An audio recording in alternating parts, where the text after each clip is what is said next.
Happy Midsummer Scream, all you Hollyweirdos. We hope that you're having a wonderful summer break. And whether you are still enjoying your break or returning home from break, we're still going to provide you some delicious Hollyweird paranormal treats. So as you know, we unfortunately had to elongate our hiatus due to personal endeavors and other family affairs, but we didn't want to leave you hanging. So we decided to conjure up two episodes for you. Yes, you'll get a two-part episode of investigations and interviews that I conducted in haunted Louisville, Kentucky. But here's a better treat. If you're a Patreon member, you'll actually hear my interview and investigations of the Waverly Hills Sanatorium with the Newkirks, with Adam Berry and Shane Pittman, in which I was able to investigate this location while attending the Strange Escapes event hosted by Amy Bruni and Adam Berry of Kindred Spirits. Okay, but what are the two treats in this two-parter? Well, you'll join me in an audio walking tour and interview of two of Louisville's most haunted locations, the Seelbach Hotel and Caulfield's Novelty and Costume Shop. Join me as we sit down with Patrick Rhodes, head of security, and the hotel's ghost whisperer of the Seelbach Hotel. This place is so haunted that they named one of their employees the ghost whisperer because that's what he does. Not only does he protect the hotel, but he also protects and communicates with the hotel ghosts. Then you'll hop in my rental with me in part 2 as we take a ride to one of Louisville's gems, the Caulfield's Novelty and Costume Shop. What or who is haunting the staff here? Turns out there's 5 apparitions and a doppelganger. Yes, this place has everything from novelties to gag gifts, Halloween decor, and even a doppelganger. See, there's more to Louisville aside from whiskey, derby, and even hot chicken. Oh, which that is a separate episode all on its own. But don't worry, this two-parter has legends, history, and ghosts. So you know the drill, grab your salt lamp, and if you're over the age of 21, you want to grab that Wild Turkey whiskey because we're going to get Hollyweird in Louisville, Kentucky, y'all.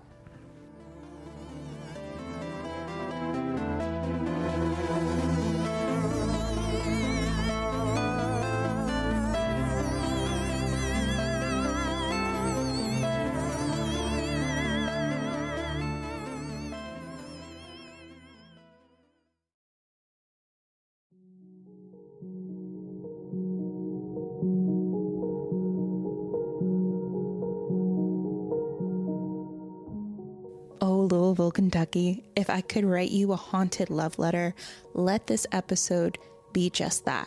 Back in May of 2023, I took a big trip to attend Amy Bruni and Adam Berry's event of Strange Escapes, which was held at the Seelbach Hotel, followed by an investigation at the Waverly Hills Sanatorium. When I first read about this, I jumped to the opportunity, bought my ticket and plane ticket, and just wanted to be surprised by what Louisville had to offer because I knew that the city had a lot to share, and a lot of that was going to come from the dead.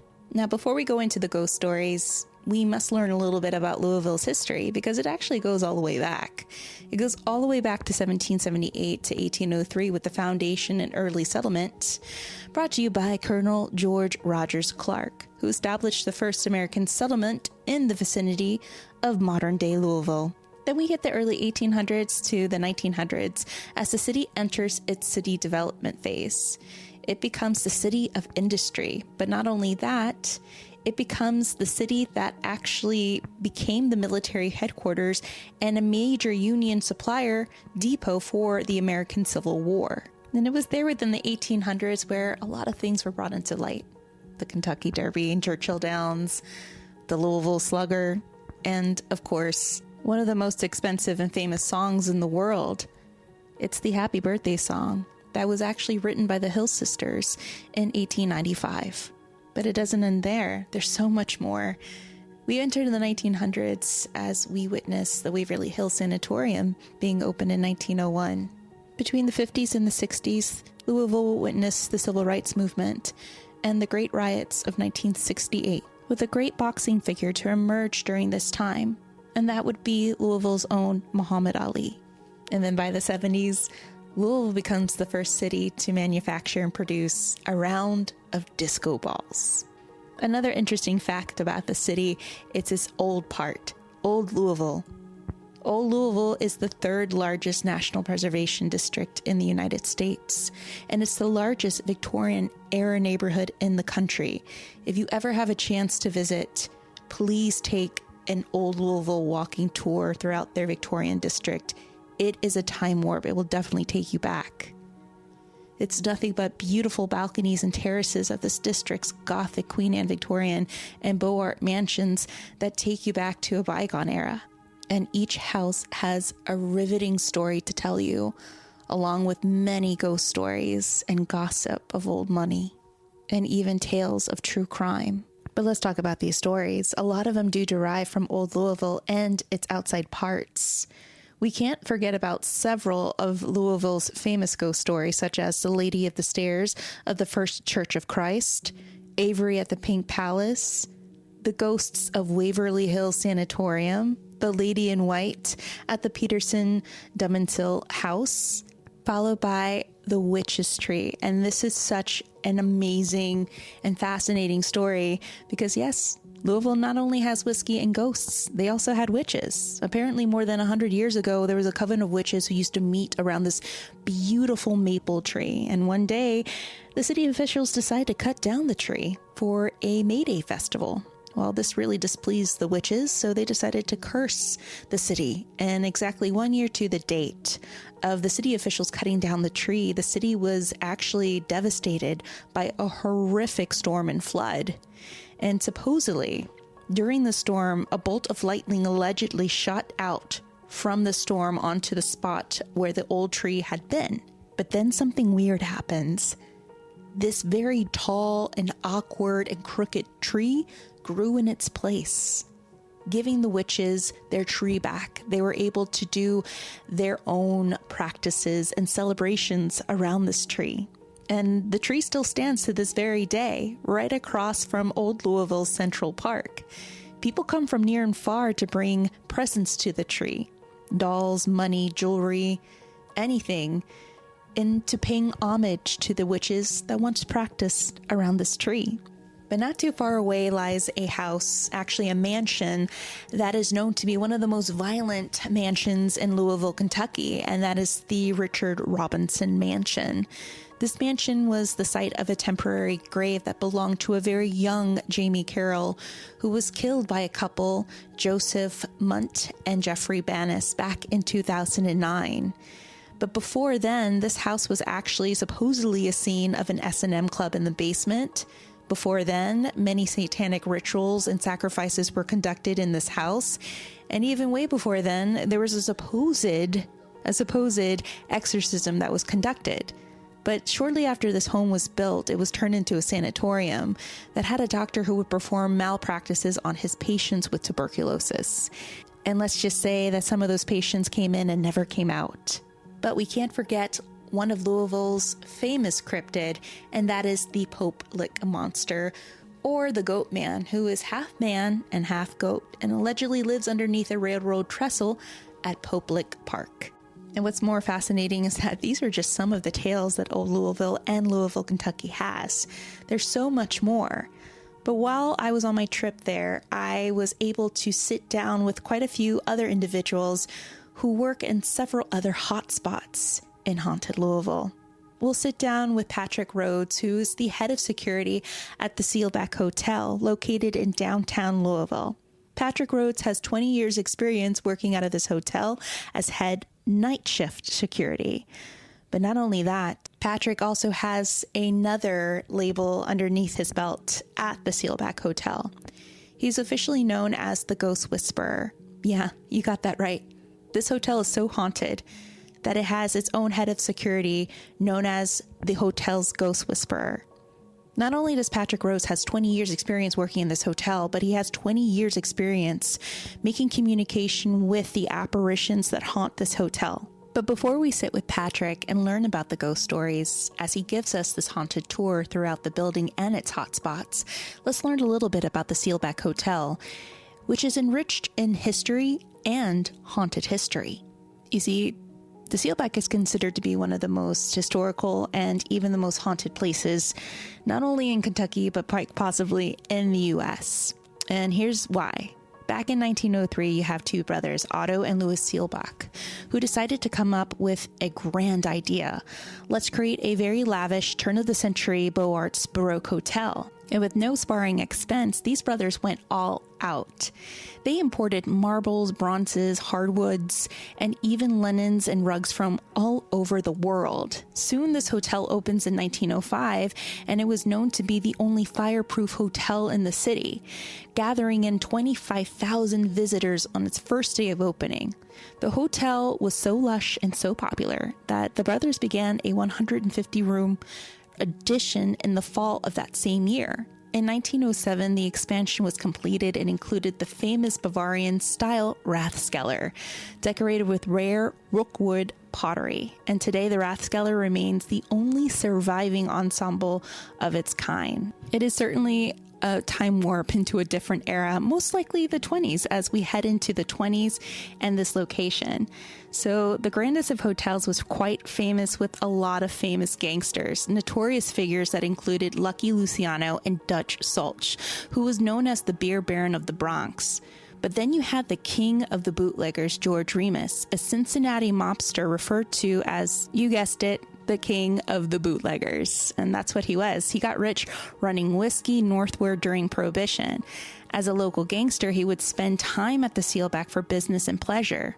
Writer F. Scott Fitzgerald, who also visited the Seelbach for bourbon and cigars, was taken with the charismatic Remus. In fact, Remus became the inspiration for the title character of Jay Gatsby in The Great Gatsby. Now, when you think of the 1920s and you think of gangsters, you definitely think of Al Capone.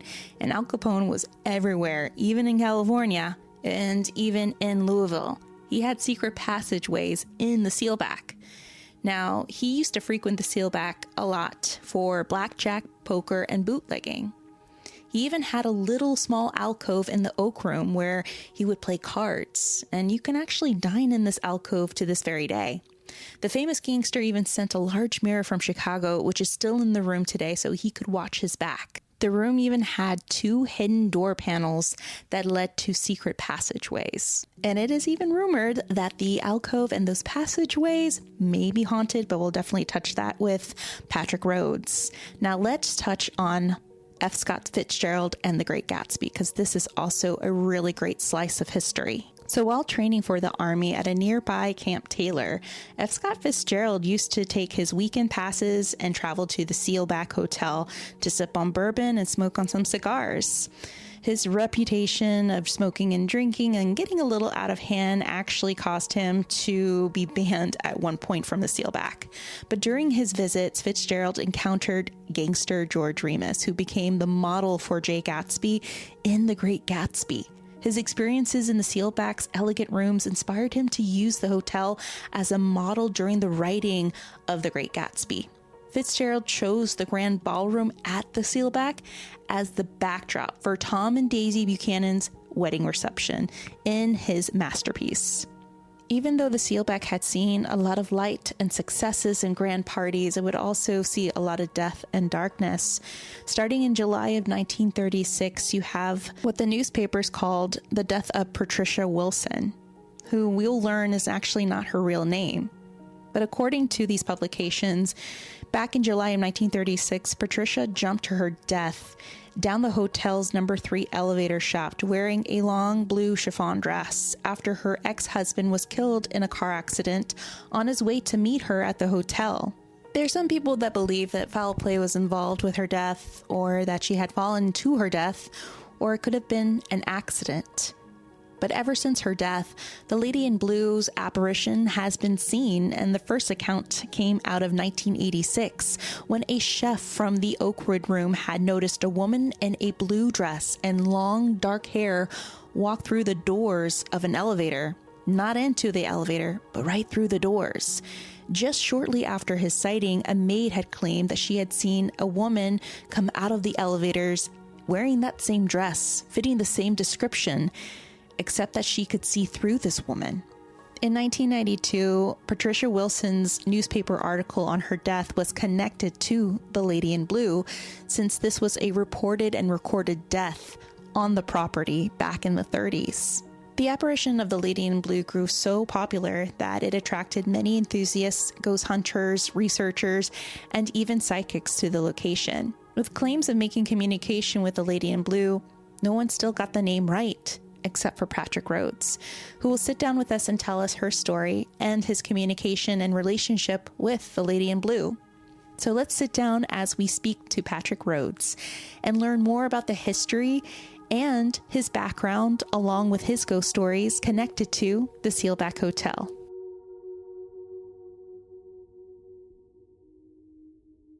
Joe's the security officer on the second. I'm taking over the overnight.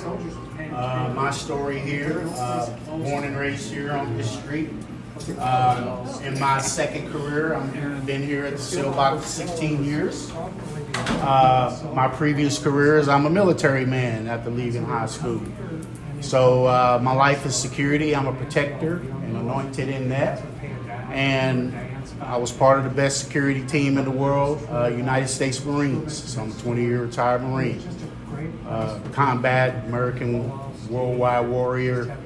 Seen a lot in my life. But I'm very spiritual.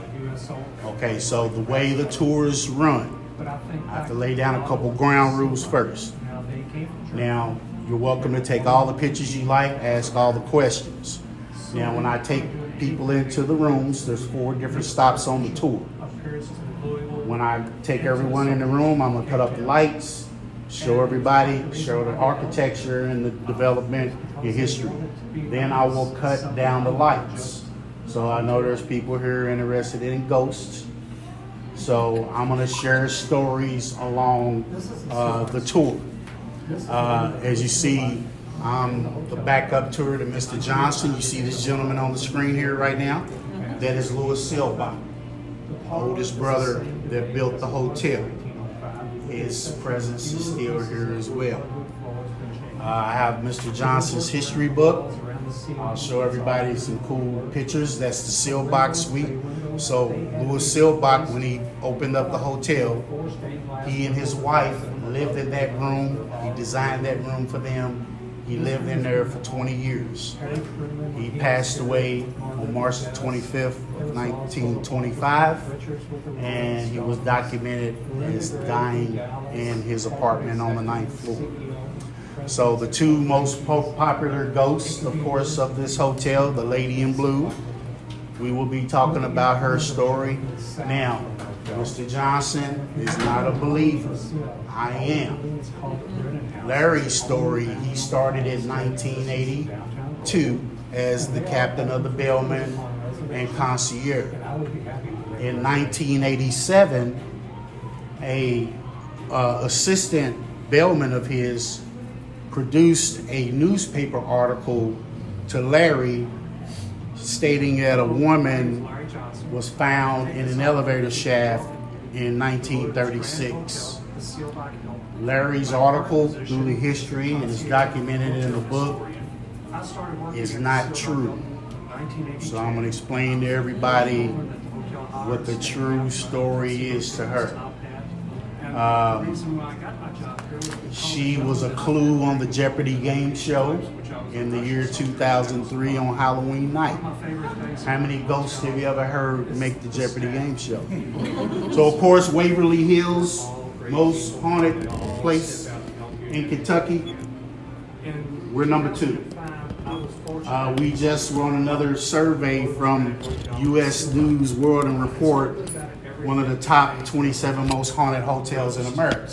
So throughout the history of this building, a lot of different things have happened, and no one has the stories of this building that I have. So you folks are a very few amount of people that I actually get to spend time with. I only do 2 to 3 of these tours a week. And y'all are my second tour, and I only have 2 more days to work. So understand, you all are a special group of people. You get to spend time with me that I get to take to the building. Now, we do not charge a fee for the tours. The tours are complimentary. People ask, oh, was it a charge? No, I don't charge for the tours. Can I tip you? Gratuity is an option if you want to. You don't have to. I'm not here for that. My main job is guest services, okay? I'm telling you, Patrick is such a sweet and straightforward man. When I first met him, I knew he had a lot of stories. Even before I knew who he was, I just read the word security and then his name. I knew that this was the guy that I needed to talk to. He proceeds to continue the tour by giving us more of the hotel's history. And then we hit the first hotspot, the ballroom. And it's here where Patrick and other people have claimed to have seen orbs and even apparitions of people in and around this ballroom. There's even been people who've claimed to hear music, dining, and even dancing, but when they open the doors into the ballroom, nothing's there. Just complete, total darkness. Now I'm going to cut down the lights, and as everyone films, I would like everybody to focus on this chandelier area. One of the most interesting encounters that I had with a psychic medium occurred in the ballroom here. So this lady and her husband, I met them. They were from Pittsburgh, Pennsylvania, and were on the way home from St. Louis and stopped overnight. She had no idea about the Seelbach and the haunted history. So of course she immediately picked up energy at 4 p.m. in the afternoon. So of course, as you see, I come to work at 11 at night, and she was waiting on me to do a tour. So I brought her and her husband into the room. The room was totally empty. The walls were open, no furniture. I put up the lights, described the room. So she started channeling energy. And she said, Patrick, can I sit under that chandelier to the far right? I said, sure. So as she's meditating in the dark, and I'm standing to the side with her husband, she informs me that she's channeling a Native American burial ground 100 feet beneath the ballroom floor. Now, of course, as we know, there are Native American burial grounds all over. You see Native American murals in the lobby. The peace transition from George Rogers Clark and Thomas Jefferson and all them. And as she's channeling the Native American burial ground, the next thing she said, Patrick, there's a woman in a blue dress talking to me. And she's telling me that she loves you and she's waiting for you in the afterworld. And my mouth dropped immediately. I've got some, what's going on? I just bringing you another guest. All right. Hi. So, yeah, there's energy orbs and apparitions and things like that. Right now, I've got a few little goosebumps. I'm going to walk under this chandelier. Something's pulling me over here right now. Now, a lot of times, as you film in the dark, now when we go to the oak room and the 10th floor, the oak room and the 10th floor are the most intense areas. And you'll see the chandeliers changing color. You may see an anomaly going across the room. It's regular movement, manifestation here. We were given a short tour around the ballroom. We were able to walk around and see if we could collect anything. I didn't pick up much on any of my cameras, nor in my audio, but you definitely felt a sense of uneasiness and heaviness in the room. Could it be because of the wiring that surrounds the place? Who knows? But after we took the tour of the ballroom, we soon went downstairs to one of the most beautiful areas in the Seelbach, and that is the Rathskellar. It's a subterranean area which is not truly known for its haunted past. You see, it was built in 1907, not long after the hotel first opened. But man, is it filled with the most interesting Gothic design elements. It is now the Seelbach's event venue. The Rathskellar is the world's only room made from rookwood pottery, and its designs were hand-drawn on the soft clay before firing. Other ornamentation includes depictions of all 12 zodiac signs, plus ominous pelicans, which could be a symbol of death or even self-sacrifice. But as Patrick leads us into the Rathskellar, he shows me a series of photographs that were taken of him in certain areas of the hotel, especially the Rathskellar. It seems as though in every picture he's in, there's some weird anomaly that projects itself around him. It certainly lends to the fact that Patrick Rhodes definitely has psychical abilities. He mentions this as he talks about his path into spirituality and his family bloodline, as he leads me and my friend Anne-Marie into the Rathskellar. Now, you'll also hear Anne-Marie. What I love about her is that she is a skeptical psychic. Never thought I would meet one until I met her, but she definitely has abilities, and she felt a tremendous amount of energy throughout this entire tour. So you'll definitely hear what she picked up throughout our walkthroughs in certain hotspots of the Seelbach. Let's go back and hear what Patrick has to say about his abilities and certain areas of the Rathskellar. Side of that wall, you see the trail all the way through my leg. Yeah, right there. And right there. All over me. And it happens around you so much. This is the Rathskellar. So when we go down there, I was doing a tour years ago. You see all this imagery around my legs. Since I was gathering people for the tour, my legs felt like I was on fire. No. So one of my bartenders was doing the event. And I told her, I said, Christina, grab your phone and take a picture of me. And she walked up to me and took this picture just like that. Now, Patrick continues to show me a series of photos with him and other anomalies that manifest around him in past tours. But there's one that he shows me that leaves me completely speechless. But this one was clear as day, a woman standing in front of his camera that looked like she had a blue dress on and long, dark hair. I'll post it on our Instagram to get your opinion. Let me get in the dark of this one. Okay. When you really think about this is one of the most interesting pictures I have. That one is, oh my gosh. It gives me chills. Now, what do you think this is? Is this the lady in blue? Yes, ma'am. Is this Patricia? Yes, ma'am. And actually her name is Ruby Pearl Elliott. And that's why she loves you so much, is because you know her name. And so many people have gotten it wrong. See, Mr. Johnson has denied her story since the story of her. What happened is she has Did she family. show you the picture? You have to show them. Oh, you can. Oh, yeah. Absolutely. You have to see this picture. We're with her. Yeah. Oh. Yeah. You only knew the trouble she was having in that room earlier today. So she's very sensitive Very too. sensitive. All day we were in that room and she was having so Even much before trouble. you said anything, she was getting This like, is very validating yeah. for her. Did I tell you about it? What happened?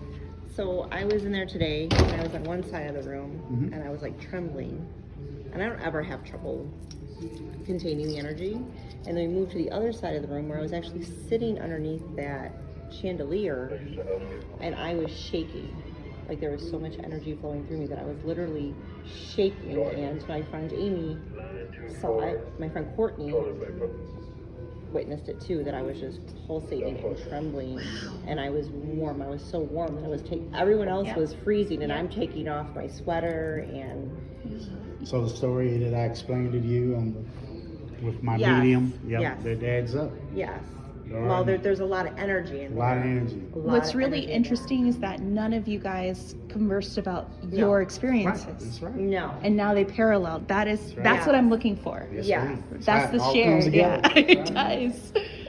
All right, down to the Rathskellar, ladies. Oh my goodness.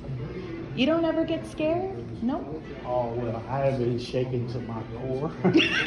For a Yeah. man of the military, you Yes, get, ma'am. man. Basically, my life story and legacy. My mom was raised by her grandmother. My great-grandmother lived to be 105 years of age. Right. She was a Jehovah's Witness, a woman of God and spirituality.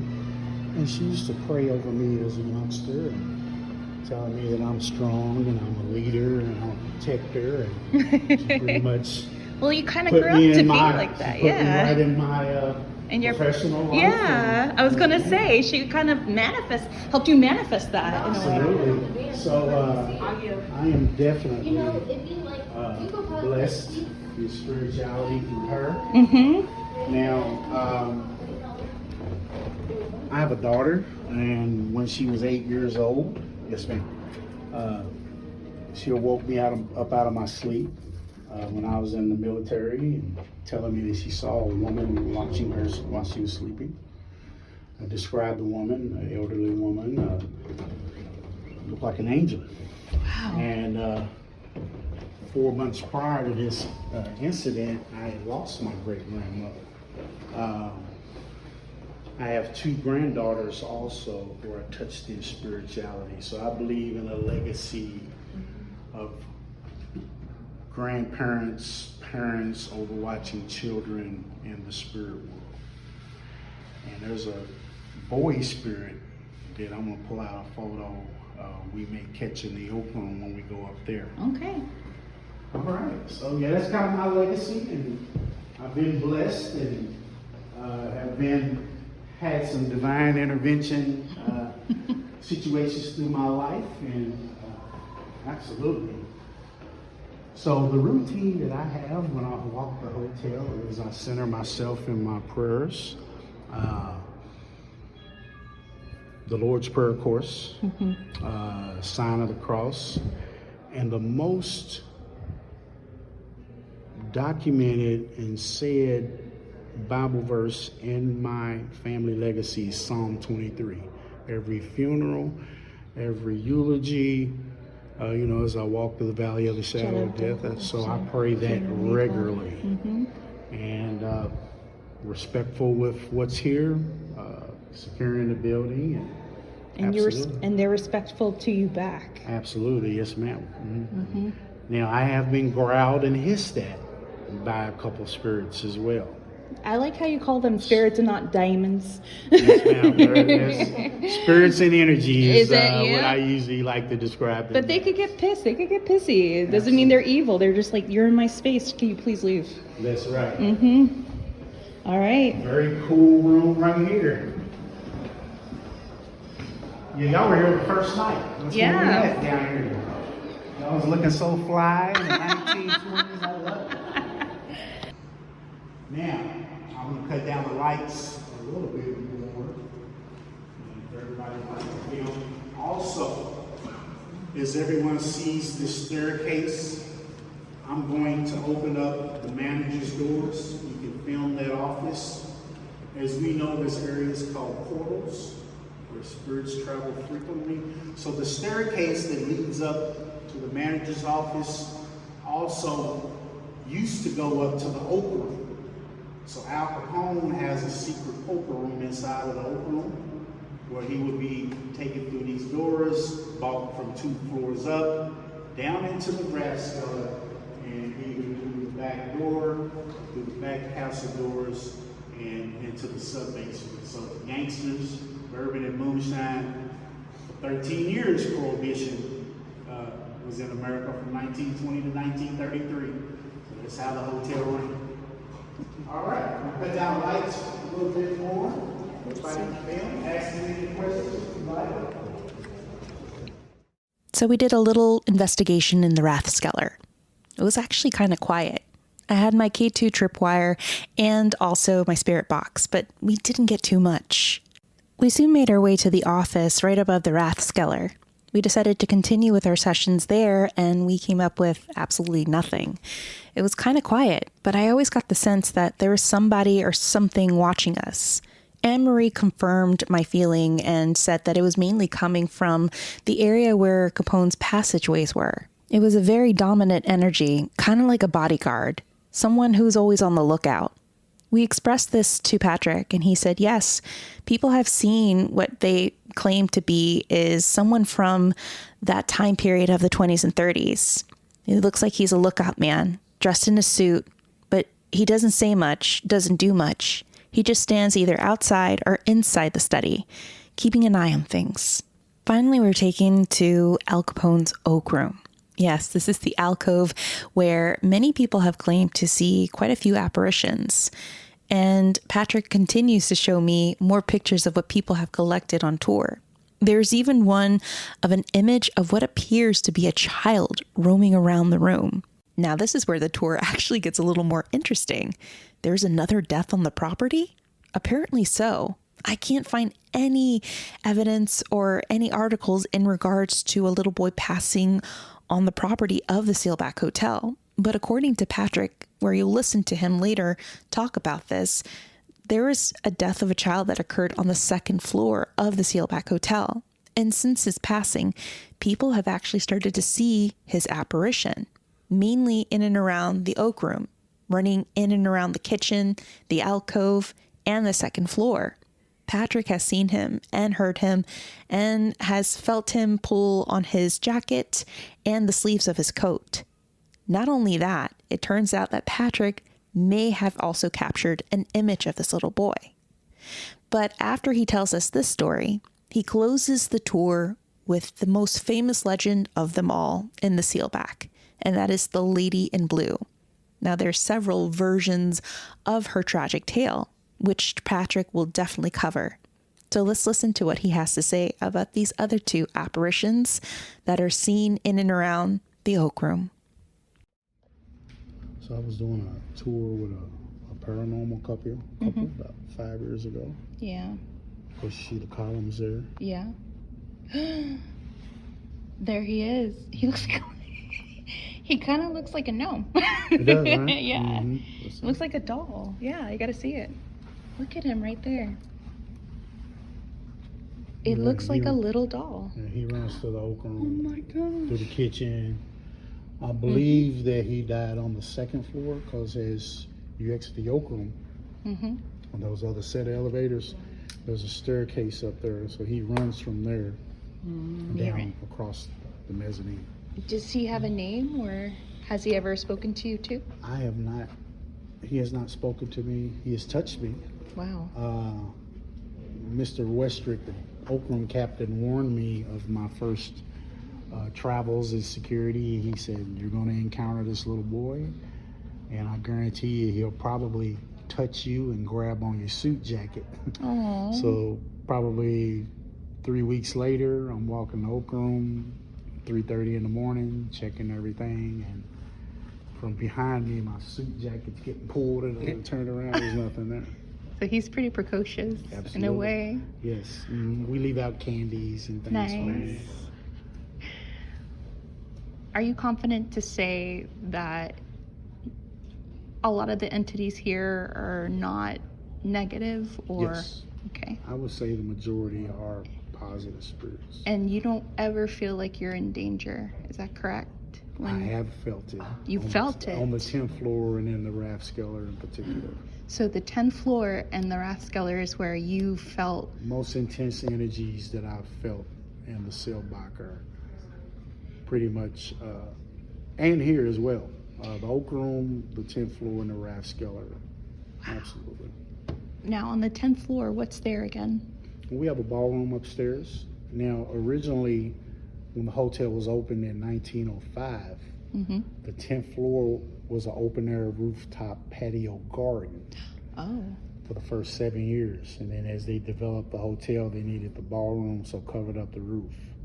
Wow.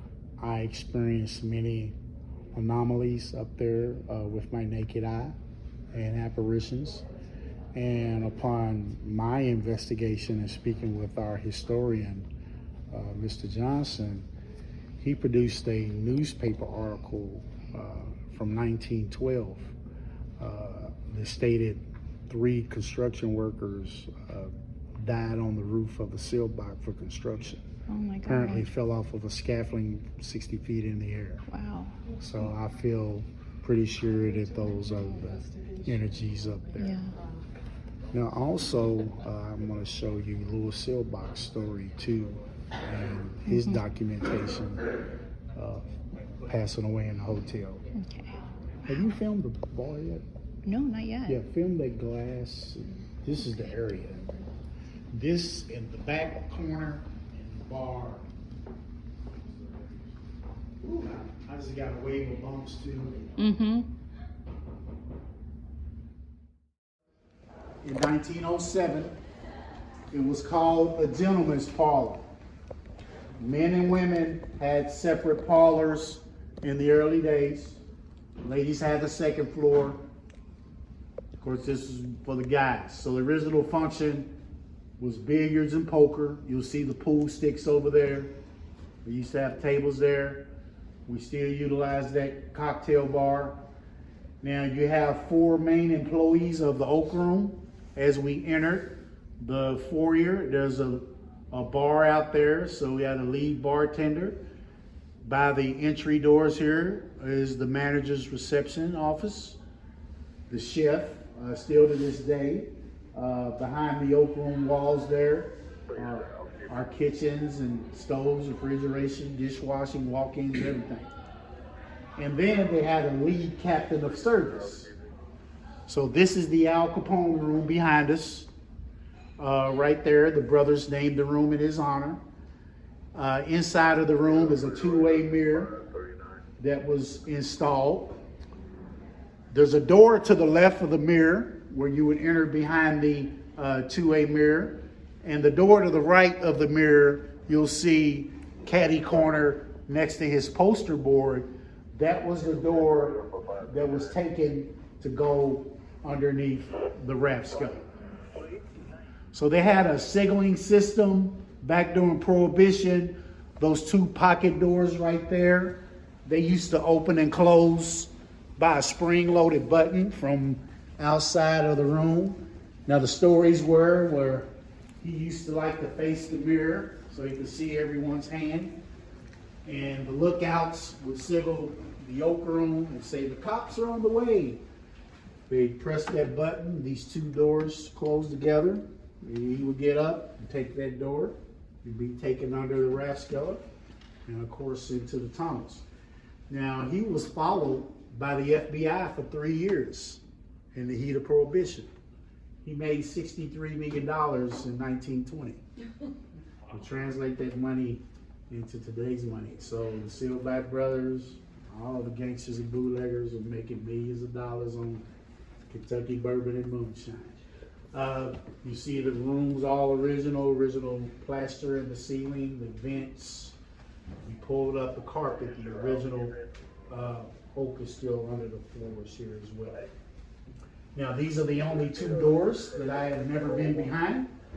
Unfortunately in 1981, they did a renovation beneath us, which is between the Rathskellar and the Oak Room. The fire ignited and came up that stairwell and burned out the back of the room. So, yeah, but when they do open those doors, I'm going to be the first one standing there. Because if we open that door, we will fall to the Rathskellar because of the stairwell's burning. We've already had the lady in blue falling. Now I'm gonna get into her story right now and kind of clear up some things. Now there's 3 different versions of the lady in blue, which the photo that I showed you of the woman in the blue dress was over there by the bar. Yeah. So when people film this room, film that cocktail bar and that back wall all along the pool sticks. Now apparently in 1936, a young woman's body was found by a housekeeper on July the 14th of 36. Her name was thought to be Patricia Wilson, which later her name was actually Ruby Pearl Elliott. As I mentioned, Mr. Johnson has her story documented in the book. She's all over the hotel on the poster boards and information. Most popular ghost in Kentucky. And she's around, and we might see her tonight. You never know. She might be around right now. I'm gonna cut these lights down a little bit. Have you ever seen her? Yes. I'm gonna show you a picture right now. Patrick pulls up the photograph that he showed me before the tour. Close to the end of the tour, we didn't pick up much from the Oak Room, but myself, Anne-Marie, and one of her friends ended up sitting with Patrick as Patrick pulled out Larry Johnson's book of the Seelbach Hotel's history. In it, he goes and explains the rest of the deaths that occurred on the property, especially that one of Louis Seelbach. Then he proceeds with more of the historical correction of the Lady in Blue's name, which ended up being Pearl May Elliott. Louis Seelbach Sr. dies 1925. The death of Louis Seelbach Sr. on March 18, 1925 was a sad day for Louisville. Seelbach passed away in his apartment at the hotel. So as you see, documented dying in the building, he's here. Wow. He likes me, likes what I'm doing. He thinks that you're doing a good job. Yeah, he likes me. So they moved my friends, the room they moved my friends to. Uh-huh. Let me see what happened. My friends are in 810. Oh, shit. They moved them to 810. Are they investigators as well? Yes. Well, That's perfect. And I have to say, they have not been feeling well or themselves since they've been here. mhm. And they've been missing half of the conference because they have not been themselves, and we've been really worried about them. Whoa. Mm. Legit. What are they feeling? They're just not themselves. Like, They're tired. they're tired, they look depressed, they're not happy, they're not themselves. Wow. Evan, who never takes a nap, has been sleeping, and the only reason he got up today is because his wife made him get out of bed. Yeah, no, so I can kind of relate to that. During my days of work, sometimes I have moments of sadness and things. Of course, the pressure from feeling them, being touched, stomach turning. Oh yeah, a lot of different things. So I relate to what they're His stomach has been off. Yeah, that's normal. Especially a lot of times when I bring people up here, as soon as they come off these elevators, they feel the pressure on the chest. There's a couple of rooms up here. So in the back corner, there's 8 rooms. Throughout my security history, there have been reports of activity in 10th floor rooms. 2 different women within a probably year and a half span from 2018 and 2019. These women were staying here for a week. Both of them came running off of the elevators to the lobby, saying that they were held down and pressed in the bed trying to get out of the bed. Oh my gosh. I had a lady on the 8th floor in the middle of the hallway in room 820 about 4 years ago. Her and her husband were here for 4 days. 3:30 in the morning, she felt someone sit on the bed, and a hand went under the covers and grabbed her ankle and started pulling her leg. And she freaked out and woke up her husband. And I happened to meet them about this time walking my rounds, and she asked me, "Sir, you work here?" I said, "Yes, I'm security. What can I do for you?" And she told me her experience. So these things, being touched, grabbed, all different type of things happen to people around here. So. Have you had anything in 805? Now, not particularly. 05, 10, 20, 850, 830, 32. So I think it's her bouncing from rooms. Wow. So. She doesn't have one particular room. But she's been reported in rooms on the 3rd floor. Wow. And rooms on the 6th floor. And on the 7th floor. She's everywhere. She's like, I have no limitations. Everywhere. This is my I have hotel. a hotel. Yeah. So she hasn't, This is me. Yeah, course this is all me here. Yeah, her story is just now. Her story is just now being told. That's amazing. Right. Since 1936. Do you feel like you were the one that was meant to help fix it? Yes, for sure, absolutely. I just got goosebumps when I said that. I'm going to show you a quick video that I did. Now, of course, during the Halloween season, we pick up for tour requests, and Mr. Johnson and I did an interview for the hotel with our local newspaper. I'm going to pull this up for us real quick.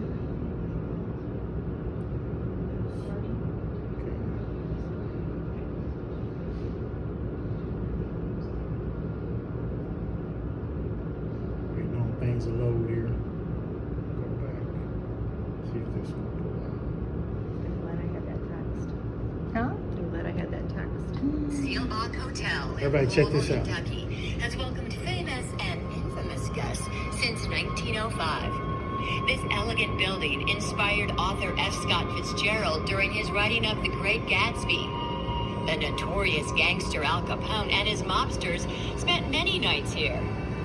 And there are also many accounts of paranormal activity, especially at night when security manager Patrick Rhodes looks after the Grand Hotel.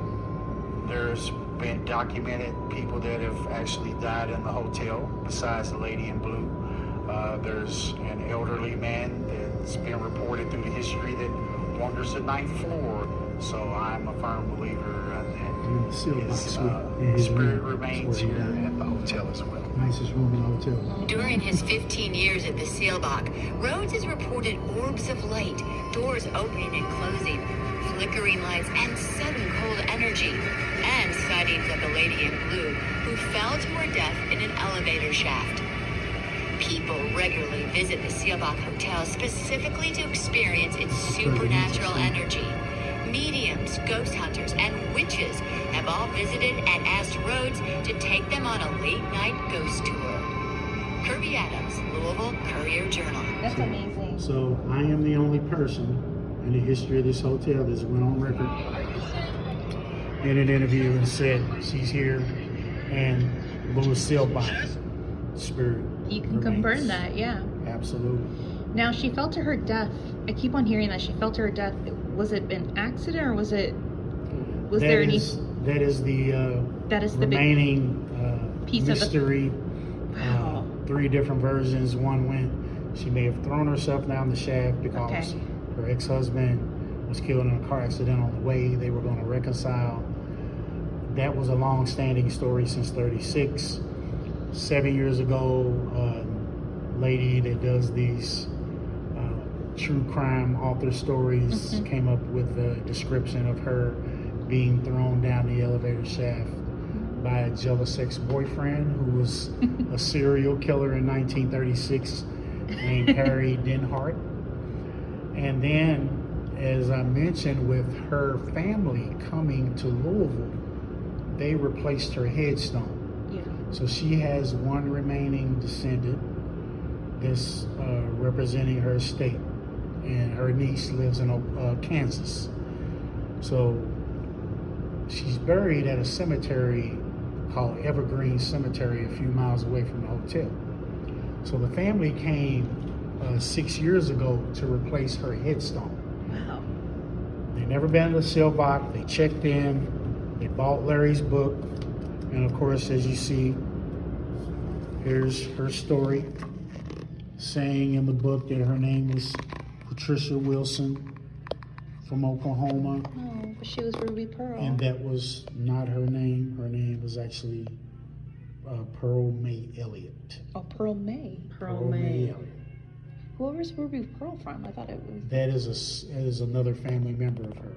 Oh, okay. Yes, her sister. Yes, her sister. That's where I got it confused. I thought it was Ruby Pearl, but her hers name was Pearl May Elliott. Yes. And is that the correct name that they put on the headstone? Yes. Oh, thank God. Absolutely. Let me see, I might have a picture of her headstone. So also along with this, the representative of the family historian who brought together the story. Now, I'm going to present you this article about the updated information.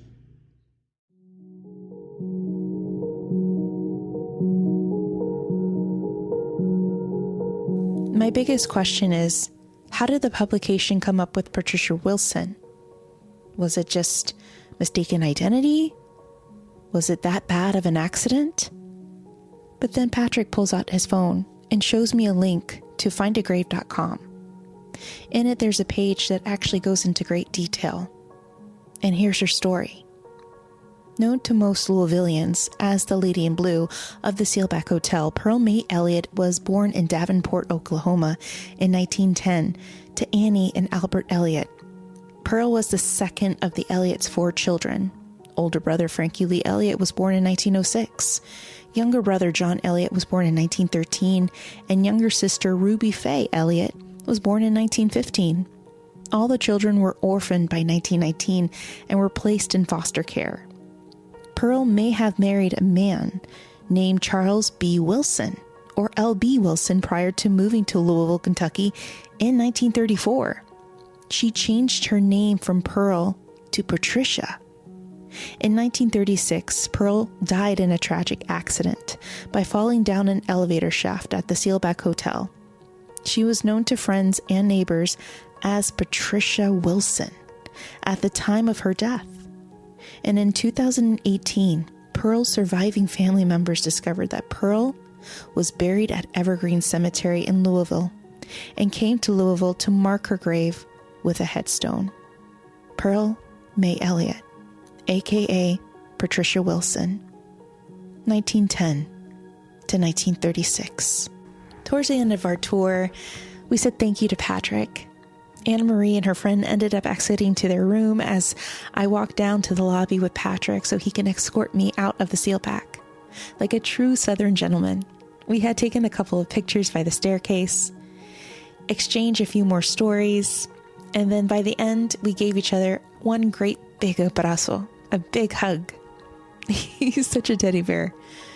But as he was walking me out of the exit, I had to ask him one more question. I didn't record it, but I needed to know, from his perspective, did you happen to find the Seelbach, or did the Seelbach find you? He laughed and he said, I think we found each other. Sometimes places or people are meant to be in our lives, and this place was meant to be in my life. Whether or not I was meant to help Pearl May Elliott, my destiny and my future's here. Not only to help take care of this hotel, but also to take care of those that you can't see.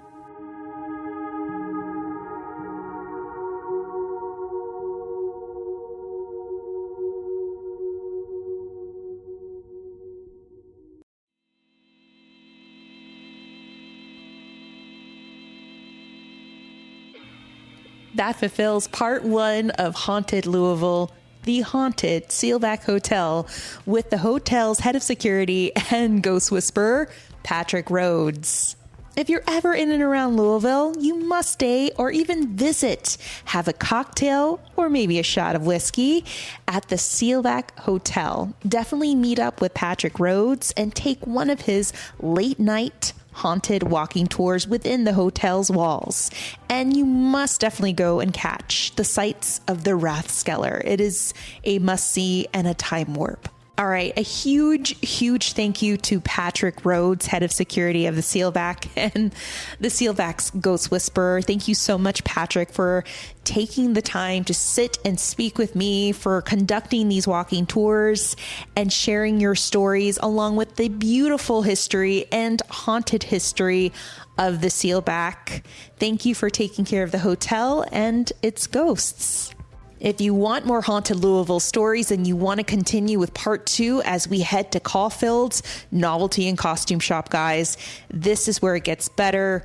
We sit down with the staff as we talk about their possible 5 apparitions and a doppelganger. Tour the most haunted floor with me, the 3rd floor, with their manager, Cindy. And you wouldn't believe what I come across within this shop. It gets so spooky, so weird, and most definitely Hollyweird. Now, if you're not following the podcast, you should. This is a sign. Synchronicities. Hello. You should follow us on Facebook and Instagram at Hollyweird Paranormal and on Twitter at HWP Podcast. We're also on Threads under Hollyweird Paranormal as well. And feel free to join me on many more of my haunted adventures and storytelling on my TikTok page at Haunted LA Girl. Of course, if you have a ghost story you're dying to share with us, no pun intended, for a listener's tale episode, please submit them at hollyweirdparanormal@gmail.com. You can record your story using your voice memo, or you could write it down, type it up, and just ship it to us via email. We love getting them so we can organize them for another delicious episode because we love doing those episodes. Okay, but you mentioned Patreon in the very beginning. If you're not a Hollyweird Patreon member, then this is a good time to join. For as little as $1 or more per month, you can actually access our secret podcast society through Patreon, which is called Saturday Night Ghost Club. I've uploaded episodes of ghost stories that we've collected from our coworkers, our friends, even strangers on the street, and compiled them into this little secret podcast society just in case you need more haunted tales.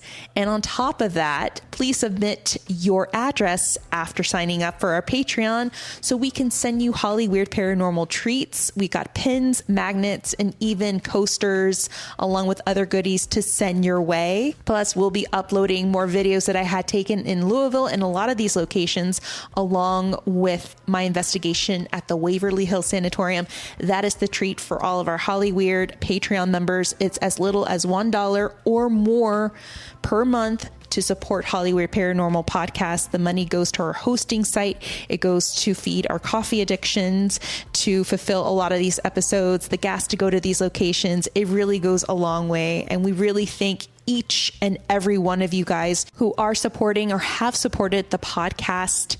You can actually stop the donations anytime. And like we said, a little does go a long way, and it really, truly 100% helps. Now we have some Patreon shout outs on the way that need to be fulfilled. A big thank you to our new Patreon members. If we haven't thanked you, thank you to Morgan, Scott, Joe, Robin, and Guadalupe. Thank you guys so much for donating and supporting Hollyweird Paranormal Podcast. You'll definitely enjoy a lot of the audio and the video, of course. So definitely keep an eye out for the Waverly Hills Sanatorium episode that will be released this weekend, along with the video footage. Want to learn a little more about Hollyweird Paranormal Podcast? Then head on over to our website, www.hollyweirdparanormal.com. There you will read our bios, listen to past episodes and seasons, and also shop our merch store through that website. And you can click on our Patreon page and learn a little more about the Patreon benefits. Finally, if you have a couple of minutes to spare, please drop us a rating and review on Apple Podcasts. Drop us that 5-star rating, write us a little review. That goes a long way for us indie podcasters out here in these streets. And finally, guys, we hope that you are taking care of yourselves. We hope that you have a wonderful summer, and we look forward to dropping some more amazing episodes for Halloween to come, of course. Take care of yourselves. Take care of each other. And most of all, stay cool and stay Hollyweird. Till next time, friends. Take care.